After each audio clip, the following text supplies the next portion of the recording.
গোহত্যা নিষিদ্ধ করলো প্রকাশ্যে। অ্যাকচুয়ালি 1950 সালে যে আইন ছিল 14 বছরের বয়স না হলে কোনো কাউকে গরুকে হত্যা করতে পারবে না। গরুর 14 বছর হয়েছে বুঝবেন কি করে? তার জন্য হচ্ছে আপনাকে প্রথম পঞ্চায়েত প্রধানের সাইন লাগবে, আর হচ্ছে গরুর যে ডক্টর, ভেটেরিনারি ডক্টর, তিনি হচ্ছে বলবে যে তার বয়স 14 বছর হয়েছে।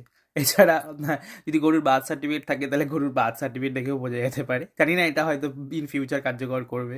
মাঝখান থেকে বিপদে পড়ে গেছে ঘোষেরা, যারা হচ্ছে মানে পশুপালন করে, গরু পালন করে যাদের সংসার চলে। তাদের হচ্ছে কিছু তো ক্ষতিপূরণ দেওয়া উচিত, কারণ তারা তখন যখন দুধ দোয়ানো শেষ হয়ে যায়, মানে গরু দুধ দেওয়া বন্ধ করে দেয়, তখন তারা বিক্রি করে দেয়। কিন্তু এখনকার মুসলমান ভাইরা সেই গরু কিনতে চাইছে না, কারণ তাদের মধ্যে ভয় আছে যে ঝামেলা বাঁধতে পারে। অবশ্যই আমি তাদের কাছে অনুরোধ করবো, কেউ আপনারা গরু কিনবেন না। এদের সরকার কোনোভাবে ক্ষতিপূরণ দিক, না হলে এই পশুপালনে যারা এর উপর নির্ভর করে তাদের কীভাবে সংসার চলবে আমি জানি না।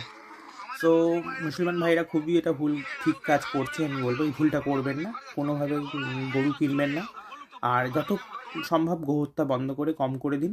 আমার মনে হয় এটাই সবার জন্য উপকার হবে।